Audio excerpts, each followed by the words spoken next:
Do we have new patrons? Yes, we have Nico Doom, Just Jess, Tyler Hostager, M Bio, sounds like some sort of pandemic, Dan Patrick, Kev Amb, Nathan Hartja? Hartji? What do you think? Is that close enough? I think Hartja is probably good. Hartja. And then last but not least, we have Tyler Newcomb. Thank you so much. 8 patrons. What do you think about that, Capy? First episode. It's exciting. I'm grateful. It's a phenomenal smash. Everybody is sick of these leftoids. This is the latest bandwagon craze. Yeah. If you're not in the gang, then what are you doing? Just being a liberal, I guess. Okay, so I saw there was a little buzz around the Red Army Capybara Discord, which you can get to by going linktree.com/Red Army Capybara, by going there and requesting to get into the Discord. If it's not in there yet, he'll put it in there, and if not, I guess you're just ass out of luck. I saw in there was a little bit of convo going on about you being added to some sort of leftcom cringe edit. Yeah, I'm actually honored to have been added to it. Let's listen to this edit right here. Let's get some audio going. I'm a revisionist myself. And I have owned and operated a business for 13 years. I wholeheartedly support Zoltan K. Mamdani. They do this thing where they conflate business with capitalism. They think that absolutely any business, anytime money is exchanged for a good or service, that is capitalism. And nothing could be further from the truth. Name one successful communist country. Well, Nimbico, welcome to the Chinese century. We don't have a viable working third party, so I'm using the tools that are readily available. God and Apple are truly are maintaining the old American tradition of accidentally making communists and socialists look cool. The more I read theory, the more China is literally a textbook socialist country. Okay, so in that clip, we have Madeline Pendleton, we have Mochaccino, we have Lady Idzahar, or however you say her name. Izdahar, and then we have Hassan Piker, and then, of course, the one, the only, Red Army Capybara in there. Your clip was talking, he took exception to you calling China a communist country? Yeah, because leftcoms... Okay, and Mochaccino in there is saying that China is a socialist country, and apparently that is wrong by calling it a quote-unquote socialist country. Isn't that his position? It's Mocha's position that it's a socialist country. But yes. not so. Okay. And then he took exception to Madeline Pendleton saying that. So this is a real grab bag. The Hasanabi comment. So there's no through line here except that these are seemingly bad takes that indicate that these people, including yourself, don't know what they're talking about and are like cringe, quote unquote, left, the social media, quote unquote, left, basically online leftists. And then it says something about frauds and capitalists in the hashtag. Capy, what is your rebuttal to this? Well, my rebuttal is quite simple. First of all, I'm not a capitalist. I don't own any capital or the means of production. And second of all, when I say China is a communist country, I don't mean that it has a communist economic mode of production. What I mean is that the political power in the country is held by communists, right? And they're on the road to communism. I mean, this guy's obviously never engaged with my content, or else he'd understand my views on China, which I don't even think China has made it to a lower phase of communism yet. They haven't even reached the advanced socialist society. They're in a primary stage. That's what they call it. That's a preliminary phase of development. Okay. So, I mean, like that's, I have a, he's trying to put that out there like, oh, see, this guy thinks there's a such thing as communist countries and he thinks China is communist, but, that's not what I'm saying there. I'm not saying that they're economically communist. So Madeline Pendleton, they seem like already in that clip, they were already rebutting someone else's claims or confusion that people are conflating business with capitalism writ large. Right? And they were including that as an example of them doing a bad take when it seemed like a rebuttal of a deranged take. Yeah. And also, like, if left comms are upset with quote unquote business and communist countries doing business or whatever, they should be asking themselves why communist countries have to do business in the first place. And it's fairly simple. They exist in the global system of imperialism. Now, I understand, I don't agree with it, but I understand when they take exception to commodity production, but business is not commodity production. I mean, not necessarily. I don't quite see. This is why I wish that this person would have actually made a critique with their voice and explained their position, because I don't quite know what they're getting at. It just seems like a grab bag of nonsense made by a left comm towards no purpose or no point other than to give, like, it seemed like he picked figures. And if you notice the through line here, I don't know why you were really put into this necessarily, because you don't really engage with electoralists. Right? No. That's not really your thing. However, Hasanabi, Madeline Pendleton, Mochaccino, a lot of these people drew the ire of other people. Lady Izdahar and you are sort of different. I think you guys sort of keep your nose clean and don't really meddle with the liberals too much. Yeah, no, absolutely. The other three, though, I do see doing back and forth, or at very least they became lightning rods and vector for sort of pro-Kamala State Department deranged talking points. They became specifically Mochaccino, Hasanabi, and Madeline Pendleton became sort of lightning rod gadflies who were positioned and rhetorically attacked online for being wreckers, effectively. Yeah. So this is sort of a grab bag of sort of persona non gratas to liberals and apparently left comms. So is this edit just in the service of giving liberals anti-left talking points? Well, yeah, I mean, I think that, well, that's left comms tend to do that, right? But right. I think that what he's trying to get at is that, oh, look, the and I don't consider myself to be popular. I have like not even 10,000 followers, right? But he's trying to say, look, these are the popular communist content creators, and they're not communists. They're frauds and they're capitalists because of these things that they said. And then he's got, Madeline talking about business, and Mocha talking about, no, China is a textbook socialist state, and me calling China a communist state, right? Because left comms don't believe, first of all, that there could be a communist country, right? Because communism is a global system. And at that point, you reach the higher phase of communism, there would be no more nations. You know what I mean? So they're basically anarchists and communizers. They have they have more in common with anarchists and communizers than they do with actual Marxists. Or realpolitik, it seems like. It's just super dogmatic. I mean, they read that, because look, Marx spoke very little about post-capitalism, about the future society. There's a little bit if you read Critique of the Gotha Program and the German ideology and stuff, but he didn't go into great detail because he didn't have all the answers, and that would be complete and utter speculation. However, the little bit that he did say, these people cling on to it, and if you attempt to put Marxism into practice and you don't have a system set up exactly the way Marx described in those books, then you are not socialist. They've turned it into a religion. Yeah, I agree. Now, when you talk about, for instance, I've been seeing a word coming around here, and of course everybody knows I'm allergic to reading theory. Capy, can you explain, hopefully very briefly and using little words so I can understand what stagism is and sort of who informed that? Is that Leninism, the idea of stagism?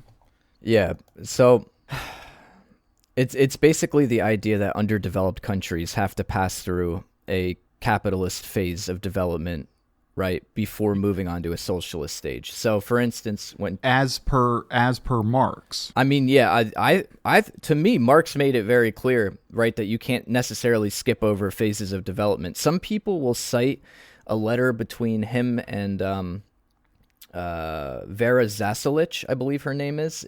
She was a Narodnik in Russia. The Narodniks were sort of a agrarian socialist movement that Marx was in correspondence with. And there was a point where Marx thought that it might be possible for Russia to, as he put it, skip over the caudine forks of capitalism, meaning sort of start developing a socialist society without going through the worst horrors of capitalism. And he thought this because of their rural communes, right? So people use that as a way to be like, see, Marx thought you didn't have to go through a capitalist phase of development. But the Chinese Marxists make an argument that the revolution that Marx was considering when it came to Russia and the rural communes was not necessarily a communist or a socialist revolution in its entirety. It's kind of complicated. I don't want to, drag us down the theory road Right. too hard right now. So it's basically stagism is the idea that there are iterable stages that you need to go through, and that if you are in fact tackling those stages in line as they come up, you are doing communism. Yeah, well, it's they're just against that. They think you could skip over capitalist development. You don't need it. You can do all of that under a socialist economic system, which Who is against that? The left comms are. the left comms, yes. Right, Yes. but the people who ascribe to doing iterable stages are not left comms. They're good, realpolitik applying people who are dealing with the reality of the externalities of existence. Yeah. And making operable countries. Well, yeah. Well, what was China to do? Arbitrarily abolish private property, commodity production, capital, so on, and they couldn't. You have to develop the productive forces. It's just there's no way around it. Well, and I really wonder how they're going to kick off their international revolution. Look at the domino effect that you saw after Venezuela was purposefully imploded, like with Cuba. Yeah. As soon as you don't have quote unquote commodity production of oil, is sending over in commodifiable barrels to other markets such as Cuba. What happened? Right, you have Cuba's in a state of emergency with their electric grid and everything else. So I don't understand how these people think that they are going to do any sort of international revolution without some sort of commodity production and sharing of those commoditized resources. Well, the thing is, I know these people don't want to read Stalin, but Stalin has a work called Economic Problems of Socialism in the USSR, where he talks about what he calls socialist commodity production. It's a good argument. And again, in reality, if we pull our heads out of our fucking asses for a minute, there hasn't been a socialist revolution like the one that these people envision. Right. So it's worthless. It's fucking worthless. Are these people just counter-revolutionaries when it comes down to it? It's ironic. So there's like an intrinsic contradiction in their stance, because they are saying wait for an international revolution, and then doing everything they can to act like a wrecker and a spoiler, and seemingly in service of the State Department positions. Yeah, well, it's quite interesting, right? Because they are essentially anti-communist. It was Michael Parenti who has a chapter in Black Shirts and Reds. I think it's in that book. It's called Left Anti-Communism. Because what happens is these people claim that every proletarian revolution that has occurred was just a bourgeois revolution, right? Which is, by the way, a convenient excuse to never support anything ever. You know what I mean? It's a complete rejection of existing class struggle. But they do that. So under the guise of being against the bourgeoisie, they attack socialist states. Right. And even in Engels, the principles of communism, he said, the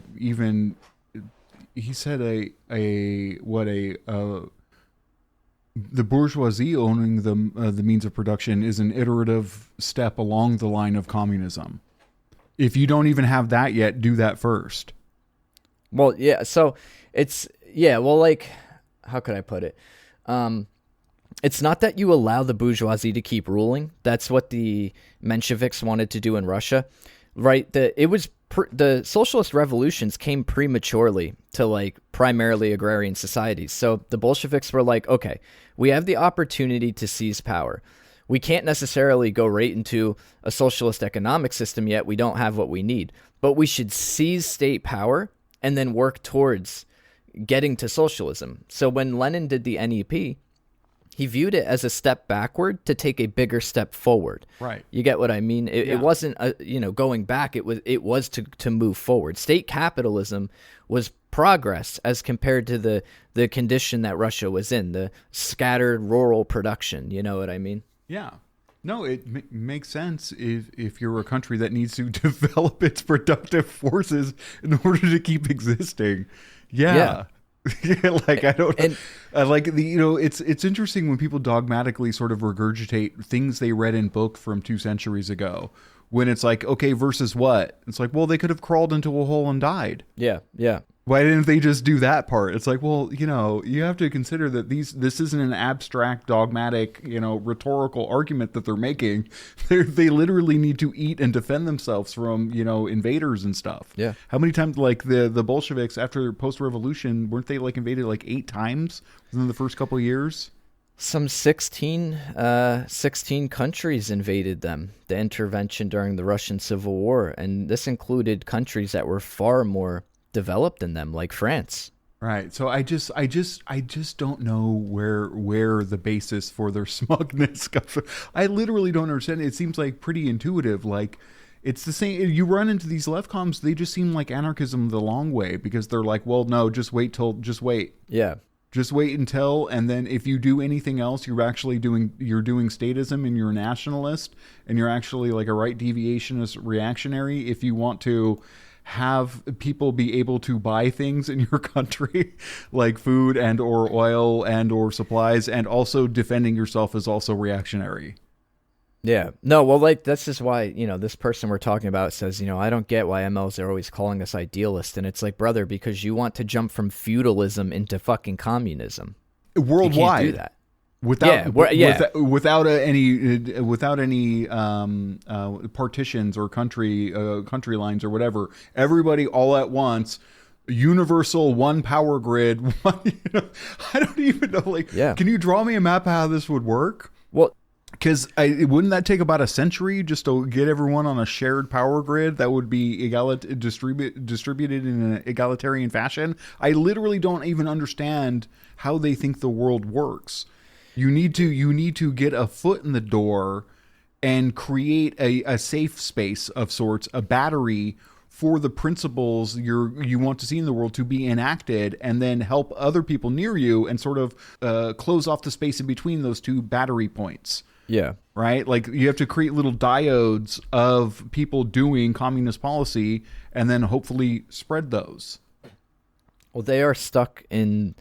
Like, they're stuck 200 years back, because Marx was of the mind, right, that in the advanced capitalist countries like Germany and Britain and France, the communist revolution would come to them because the conditions were so bad and they were the most advanced capitalist countries, and that the revolution would somewhat be simultaneous at that point. This is like the Trot position too, right? This was Trotsky's point of view. Yeah, I mean, Trotsky's point of view is different than orthodox, like an orthodox Marxist view, but it does share some things. But during Marx's time, this made sense, like, right? But it didn't happen like that. Yeah, well, they lost.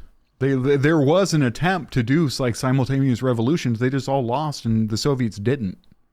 Yeah, well, that's the thing. The imperialism really flipped the script, because what it did was it ended up making countries like Russia and China, these were like the weakest links in the imperialist chain, the most oppressed, and that's where socialist revolution came. That's just the way history went. So we have to grapple with that reality. We can't just wish that it didn't happen like that. That's the way it happened. You know what I mean? So it is weird to sort of just, these people literally just reject the material reality of the world we live in. Okay, so also, let's see here. What else do we have in the notes here? Okay, they made several. He's also like hyper-focusing on Madeline Pendleton, which is interesting because that makes me think that they're just sort of appealing to liberals, right? They're just trying to court a left-lib audience, sort of, that is honed and ready to attack Madeline Pendleton because of their anti-electoralism, which is bizarre because, as we discussed in a previous podcast, they, being Madeline Pendleton, does support candidates, and she does hold a party line, and they restrain their rhetoric so as to make a viable candidate. So they are doing the thing that... Well, the thing about Madeline Pendleton, though, is that they are pushing for a socialist candidate, not a liberal candidate, which this is something... Yeah. Lenin talked about in left-wing communism and infantile disorder. It's perfectly okay for us to work within the electoral system to run communist candidates and so on and so forth. What we don't do is vote for fucking Kamala Harris, right? Right. But we can run our candidates. Right. And that's a way to, it's not that we're going to win that way, but it exposes people to our ideas and we're trying to pull people into the fold. I think Engel said it basically as a metric, just to see where they're at, right? You use the current electoral, like the popular poll results, to just see where you're at in that country vis-a-vis. That's my one vis-a-vis use for this episode. Vis-a-vis the popularity of communism. Yeah, I mean there are quite a and if it's on a smaller like level, okay, so what's the worst that happens? You fucking elect an actual communist into some, you know what I mean? It's you're not going to win the revolution that way, but I don't see how that's a negative thing. Right. Okay. So what's some other left com nonsense that we see? So it's every proletarian revolution that happened equals a bourgeois revolution. How do you say bourgeois? I say bourgeois. Bourgeois. For what this is. So Capy, there's also one question I have looking at this guy's profile here. What even is a Bordiga? A Bordiga is an Italian communist who heavily criticized Leninism. That's literally it. He's their fucking mascot, and he kind of sucks. Like no one likes Bordiga. Doesn't Salted Coke like Bordiga? Yeah, but Salted Coke is a left com. A good left com though. Is it Bordiga or Bordiga? I always said Bordiga, but it could be Bordiga. I'm not sure. Bordiga. Okay, that's fine. I slaughter names. So I don't really know a lot about this guy except that I've seen MLs call people they don't like Bordigists. Yeah. So what is that? It's basically just left com. The average left com things that you hear, like for instance, what you just said that all of the existing proletarian revolutions that have happened are actually bourgeois revolutions. That's the type of thing you're going to hear from Bordigas. It's your average left com talking points. That's where they're getting them from. Okay, so I think that's enough with this guy. We get it. He's cringe. He's scraping the bottom of the barrel, and hopefully the liberals are lapping it up. Okay, so let's get this guy out of here. Okay, all right. Up next, I was, let's see here. Now this next one, Capy, I was in the Red Army Capybara Discord, which you can get to by messaging Capy on TikTok, or hopefully, are you going to put this in your link tree? Yeah, I'm going to do that. Okay, and you can also follow us on Patreon. Patreon.com/online leftist, and there you get a special role in your own little you get in there with the tankies if you want to learn more and hobnob with the hobnobs and get in there and rub elbows with the VIPs. You can do that. Join the $5 tier, get access to extra content, which we'll do an announce later on in the podcast about. But I was in the Red Army Capybara Discord, and somebody had posted this guy. Did you have a chance to look at this guy? Yeah. On Twitter here. This says here, Marxist-Leninist fifth theorist, proletarian thinker, alt-left incarnate, alt-left.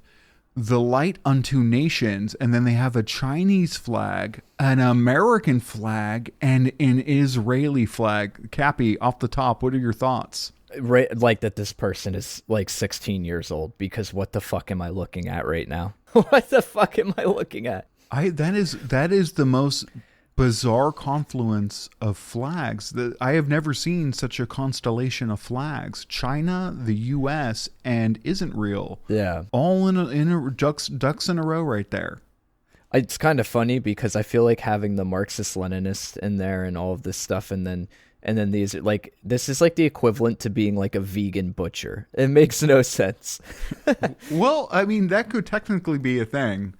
I don't want to riff about being a vegan. Right when you said that, I guess technically if you had like, if you were 3D printing amino acids and people were ordering different cuts. Well, I wasn't thinking like that. Oh, okay. Well, you know what I mean? Yeah. This is ridiculous. I mean, this is crazy. But that makes more sense than whatever this is. So the tweet in question, so this is from that person. So this is what we're looking at here is what do you call this? A triple Venn diagram? Yeah. Triple Venn diagram of Nazism, Islamism, and anarchism. in the overlap there, it says anti-West. And then under the in the overlap of Nazism and Islamism is racism. The overlap of Nazism and anarchism is fascism, and the overlap of being anti-West, racism, racist, and fascist is Palestinianism.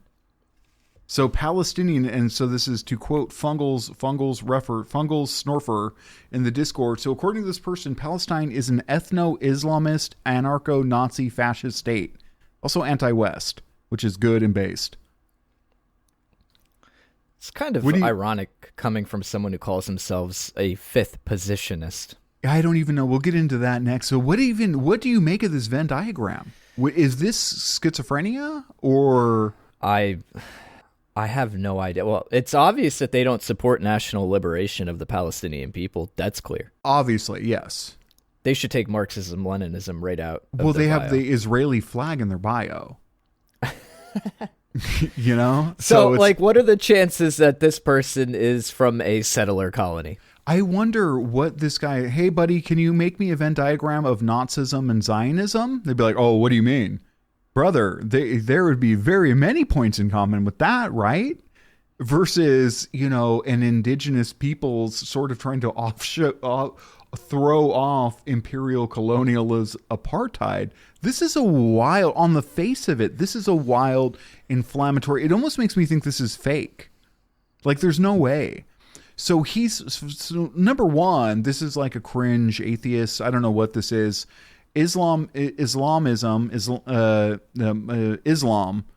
Nazism overlap is racism?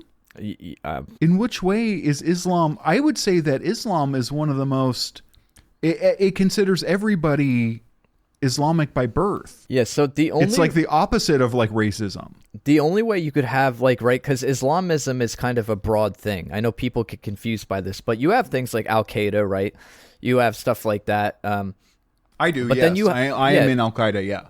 But no, what I'm saying is that there's a big difference between Hamas and Al-Qaeda. Both are Islamist, but one of them is an extremely right-wing, fascistic type Islamist. Well, the other one is a liberationist and progressive Islamism. So, for instance, look at Islamic republics. You have the Iranian Islamic Republic, a progressive Islamic republic, as compared to, say, Saudi Arabia. A very reactionary a very reactionary Islamic republic. I bet you he likes the UAE and the Saudi.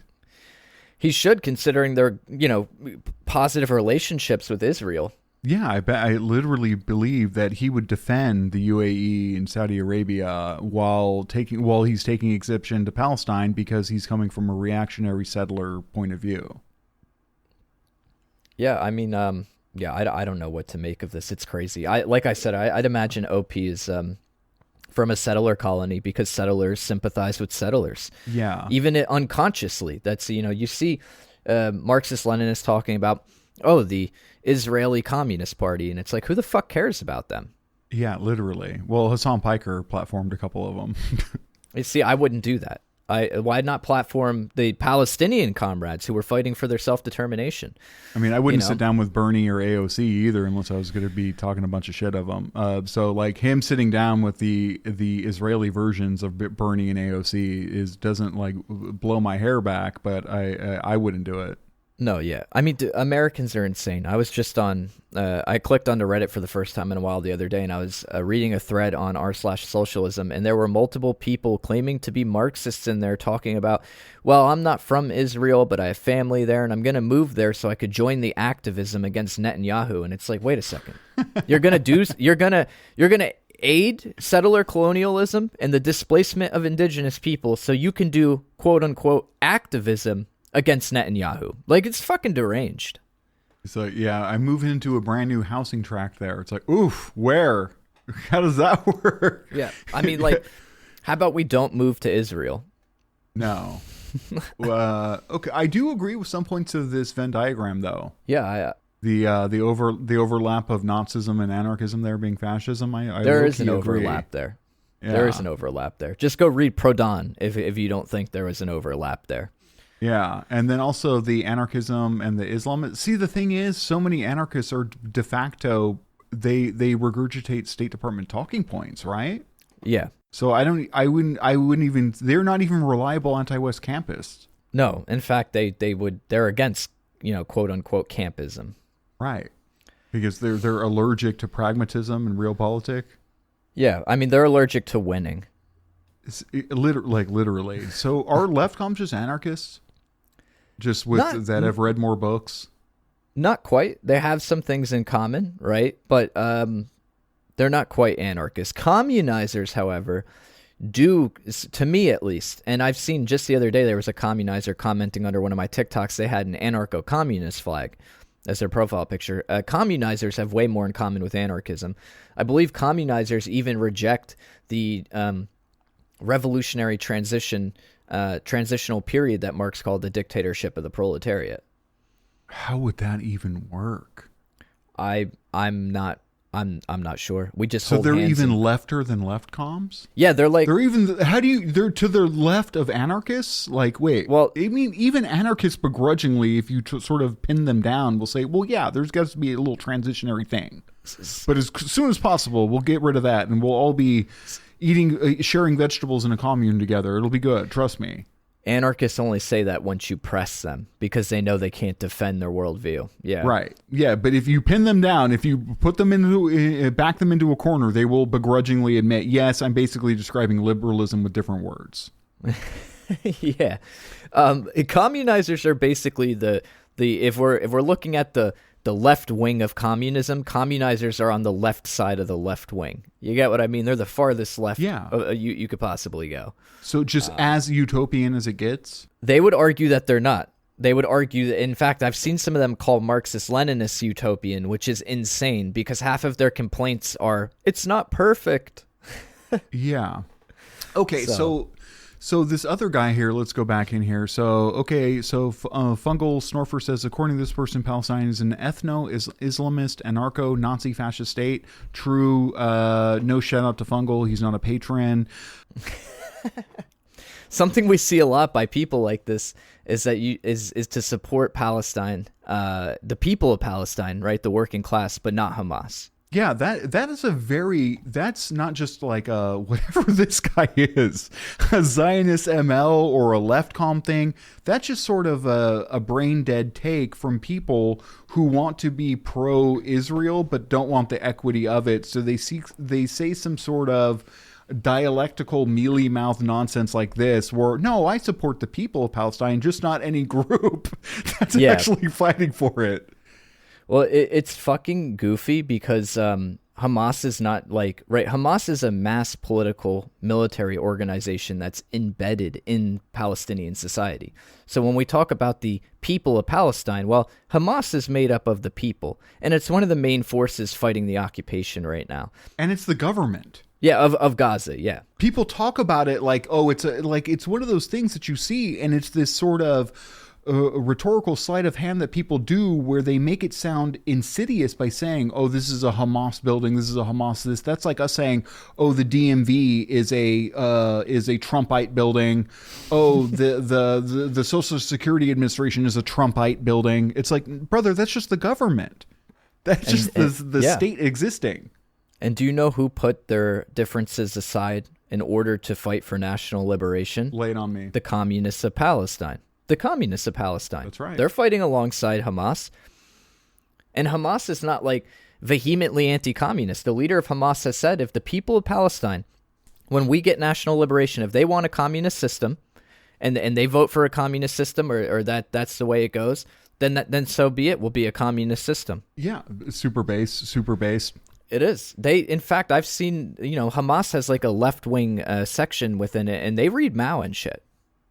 Well, it makes sense that they would. I mean, these people are literally... So someone in your Discord earlier, basically, they are Irish, and they took a political... The new Vanguard value, whatever, political orientation list or whatever. They took one of those, and they got a sodist.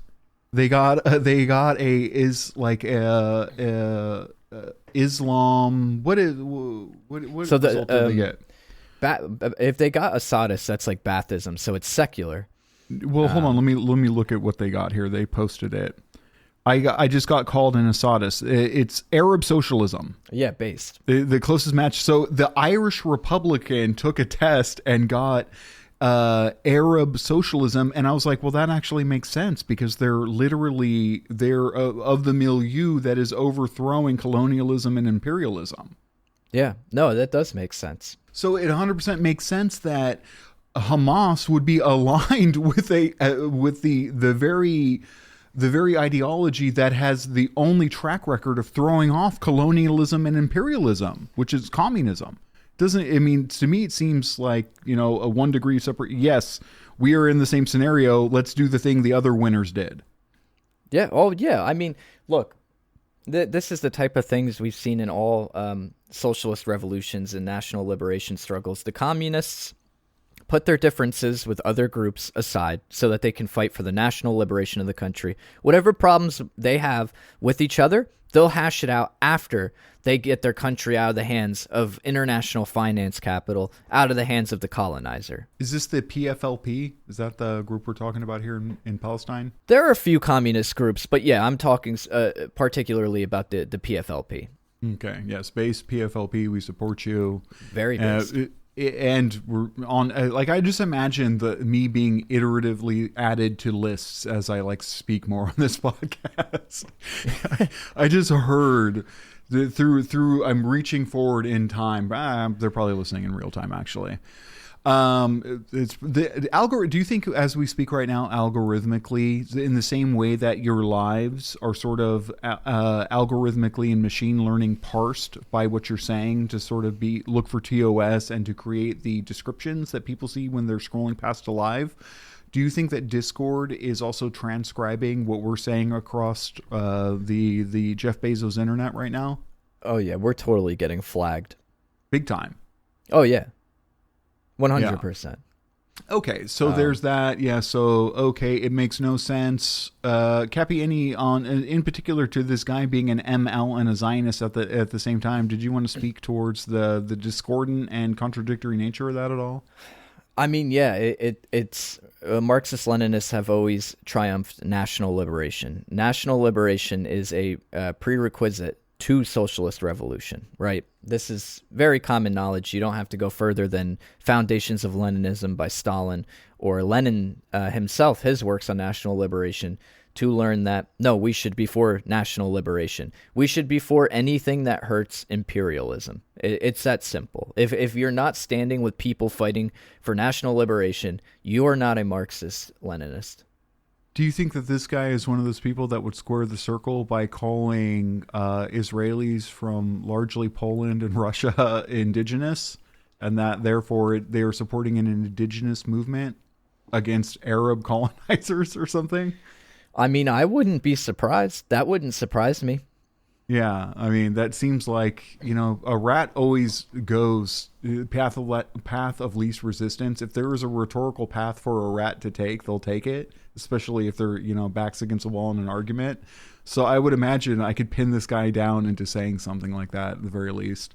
Oh, I wouldn't doubt it. I mean, it seems to me like they're not even they don't even want a two-state solution, which, again, we don't want that. We want one state, a Palestinian state with equal rights, right? But I'm okay with two Palestinian states, maybe one Hamas, one the PLO, no, the PLA. when I say two state, I mean an Israeli state and a Palestinian state. No, that's right out. No, I don't like that whatsoever. Okay. Two Palestines, yeah. Yeah, that's fine. Yeah, based. Okay, so what is this website? So this guy on his Twitter has looks to be like a site that he has created, I would imagine. Him or his other 14-year-old cohort, his other partner, his vice chairman, I would imagine.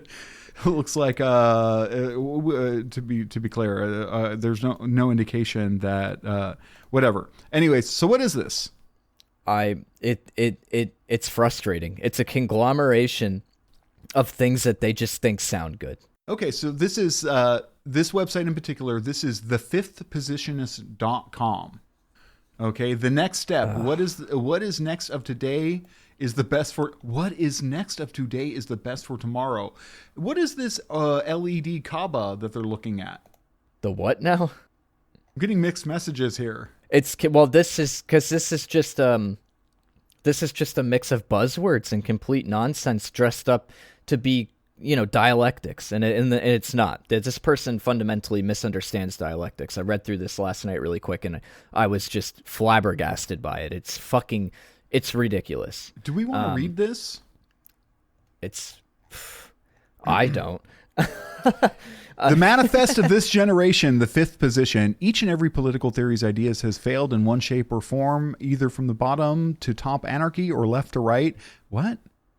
Political theory from left to right. Okay, whatever. However, the philosophies, what does that even mean? Left and right are not political theories. He means from socialist to fascist. Right, but okay. However, the philosophy behind them has to be conserved. The equity, the class consciousness, the principles of the proletariat, and etc. There is no what is to be done or money handles it all. What? And this money handles it. Money handles all. Is that Adam Smith? I believe it's either Smith or Ricardo. Okay. Let's circle back. So that guy called you everyone Lassalis. What's up with that? And that the first guy we talked about. Yeah, the last scene, the last photo in that montage that you were added to called everyone a Lassalist. Now, that is something that also Spontex takes exception with. What is he calls people who believe in stagism as Lassallists, apparently? Yeah. So Lassalle is somebody who Karl Marx critiqued. If you read Critique of the Gotha Program, that's who Marx is criticizing, Lassalle, which is quite funny because Critique of the Gotha Program is one of my favorite works by Marx. But I'm not a Lassalist. Okay, so that is just that's just like he's almost like a communizer, huh? So do you think he's just appropriating Spontex talking points or what? This person in question, yes. I guarantee this person watches Spontex, gets his ideas from Spontex, and then just is trying to get clout by attacking other, Marxist-Leninist TikTokers. Right, and Spontex is bald, so that should be a non-starter. Now it is the time for a change of systems yesterday from Adam Smith to the ideologies of today, the radicals, the Marxists, the anarchists, the theocrats, the capitalists, and many more. We are all opposed to each other. There is to be a united people against all problems found from dialectics. Against all problems found from This phrase so weird. It's supposed as if the problems are derivative from dialectics. It's because it's pseudo-intellectual. This person has no idea what they're talking about. Yeah. I mean the problems found through the problems identified through dialectic methods. Maybe he's trying to say. See, and the thing about it though is that because they're trying to be dialectic in here, but then the ideas they lay out are anti-dialectic. Right. It's like I don't know the word I'm looking for, almost sort of some kind of syncretic, anti-dialectical eclecticism, or however you'd say that. Syncretism. Yeah. They're trying to lump it all in. Yeah. Yeah, that's not. Yeah. Yeah, we have to overlook the differences. Yeah.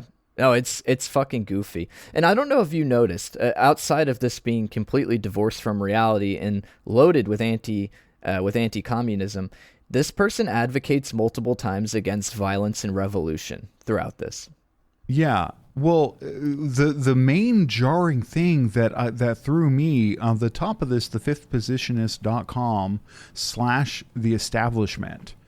If you go here, it says making peace with the establishment is an important aspect of maturity. So they're saying you need to grow up and just side with the Hillary Clintons and the Bush dynasties of it all. Yeah. Especially nowadays, order is necessary against chaos. Revolutionaries can't grasp the idea of making peace, but it would be best for them to revolutionize against the remaining bourgeoisie. The people need state-directed companies, not a merger of the state and civilian-directed corporations. Okay. Oftentimes, when the news is civilian directed, you get endorsements of protests, though there's a billionaire who controls and manipulates your media. In state-directed journalism, however, you aren't subject to suspicion, nor are you considered the enemy. What? Okay. Do not expect to protest and end up crying when you get detained because you did something disruptive. What? Isn't that crazy? Do not expect to protest and ending up crying when you get detained because you did something disruptive. Yeah, it's insane. What is this guy's position? Do nothing, allow everything. Don't fucking argue with the theocrats and the anarchists and the capitalists. Instead, do nothing and then don't be disruptive. Yeah. Yeah, no, this is legitimately like ahistorical, unrealistic, and just blatantly counter-revolutionary. This is like reactionary. It's basically... What's annoying is they bring up dialectics and they act as if they're being dialectical, but like when you apply dialectics to the development of human history, the engine of history is class struggle. That's why Marx said in the manifesto that all hitherto existing societies is a history of class struggle. This is how we overcame feudalism, and as history has shown, this is how we have begun moving past capitalism. Revolution is the engine of history. Class struggle is the engine of history. So to deny that to me is insane. I'm just getting dizzy reading this. I have no idea. I'm going back to, presenting a number of plan of actions to help change as always, handle policies with care and synthesizing, reform is priority, revolution within the, so he's a reformist, go international. When it slides into the fifth position, not a single person would stop them. Ditch ultranationalism as nationalism overflows into other countries. So he is an internationalist reformist. This is not an anarchy, only gradual anarchy as the state fades away. Part of being a fifth theorist is being an authoritarian. What? So he's an anti-nationalist. He's an anti-nationalist so he's just a liberal authoritarian. This is the most long way to I just side with the American State Department I've ever seen. It's a bunch of muddle-headed nonsense. Like, it's crazy. Dictatorship on day one only through executive powers until it isn't needed within. You're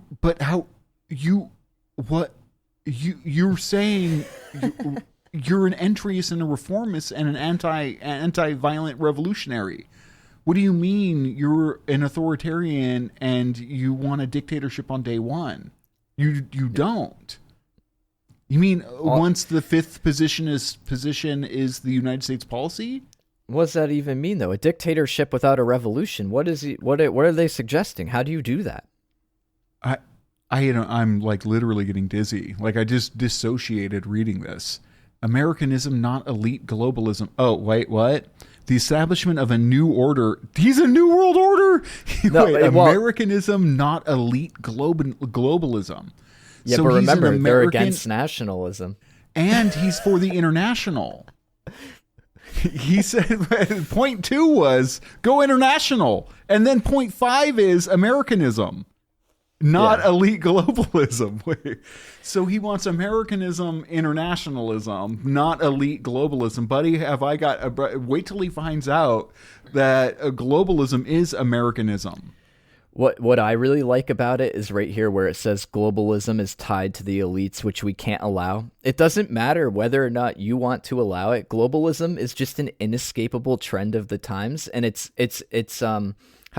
necessitated by capitalism. It's the inevitable outcome of capitalism.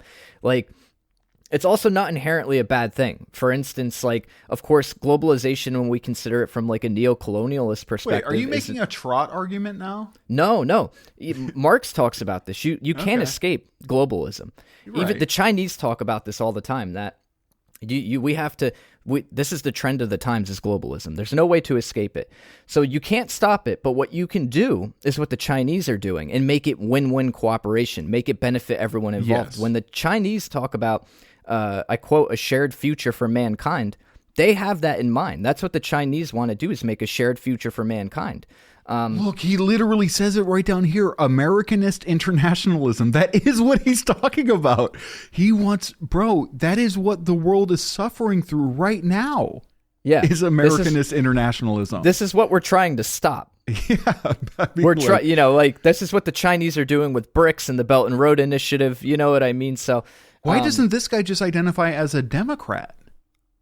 I don't know, but I do want to tell them you can't just wish away globalism. It's just imperialism that's an outcome of capitalist imperialism. We can't put the cat back in the bag. Yeah. Okay. Slow but safely, we will ensure the core principles of fifth theory. This is, and then at the bottom, very comedically, it says, disclaimer, this ideology is still being developed. Yeah, we see that. We see that. Jesus Christ. It needs a second draft. You know what bothers me? What the fuck made this person think that they had something profound enough to say where they could create a political ideology? Do you think this is probably like a school project or something? He had to write a paper? I fucking hope so, because this is crazy. And it's completely anti-communist, yet this person calls themselves an ML in the bio of their Twitter. How are you an ML putting shit together like this? Did you see how lightly he deals with fascism up here? Just dropping Alexander Dugin's name with, the whole thing treats fascism very lightly. It's weird. My favorite part of this is the picture of George Washington he has on the website. Like, this guy is, by all intents and purposes, this is third positionism. I don't care if you call it fourth, fifth, this is third positionism. It's nonsense. Oh, he's definitely a Democrat. Look at this down here to 3 hours ago. I'm half convinced Epstein was a Russian spy. That's crazy.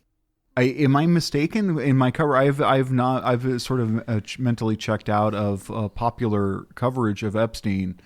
I get all my news from TikTok. Oh, dude, this page is fucking vile. It's radioactive. He's making fun of George Floyd in here. Sex is fascism. A Maoist is explicitly and extremely sex negative. No in-betweens, no exceptions. What? See, I see him making fun of George Floyd, and also, it looks like talking shit on people who punch Nazis. Like, this guy is a fascist. This page is a fucking dumpster fire. It's very peculiar. I don't know. Look, I'm going schizophrenic reading this. Yeah. Okay, Capy. So, do you have any ending thoughts here on Marxist-Leninists with Zionist characteristics? Yeah, this guy's not a Marxist-Leninist. He's a confused third positionist fascist of some sort. Yeah, I think he has either that, or it's like just a Fed, or I don't like to Fed jacket people, but this, he has mimetic warfare link. This may just be like a Fuentes, it seems like he's in the America First pipeline. I felt like we were getting psyoped reading through that. Yeah, I do. I feel discombobulated. I am now dissociating. I don't know. One thing I do know about is me and you are going to be live streaming together exclusively for all of our patrons at patreon.com/onlineleftists. The very select eight patrons, but it's going to be a very cozy stream. Capy, are you looking forward to this? Absolutely, I am. So it's going to be you and me together with chat. We're going to try out for twice a week. No promises. Right now, I think that we can cover twice a week. 2 little itty-bitty streams that you or me will go live on TikTok promoting, right, beforehand, or just going live to let people know what's going on. And then we will navigate over the Patreon, give people a little bit of a buffer zone there so they don't miss it. However, if they do in fact miss it, you can subscribe at any time. And you will have access to the VODs with the chat history. That's base. It is not as nice as being there live. You get the live element or whatever. But if you were listening and it's like the 8th episode or something like that, and you just signed up, you do have access to the past VODs for our live stream, which are only on Patreon. So sign up for the Patreon. That way you can check out the live streams we do on there. You'll get access to a special channel in the Discord server, and it will greatly help us improve the podcast and stuff like that. Here. I agree wholeheartedly. And I think it'll make it more fun if the more of us are in there, the old gang, as it were, from the TikTok lives. We need to move as many people over there as possible. So it is as jam-packed and fun for everybody. So really, Absolutely. low-key, all these non-patrons, they're really holding us back. Okay. Any parting words for everybody, Capy? Yeah, don't talk to cops. All right, everybody, that is it. And we will see you next week. And be sure to sign up. I want to see you guys in the live. I'm not fucking around.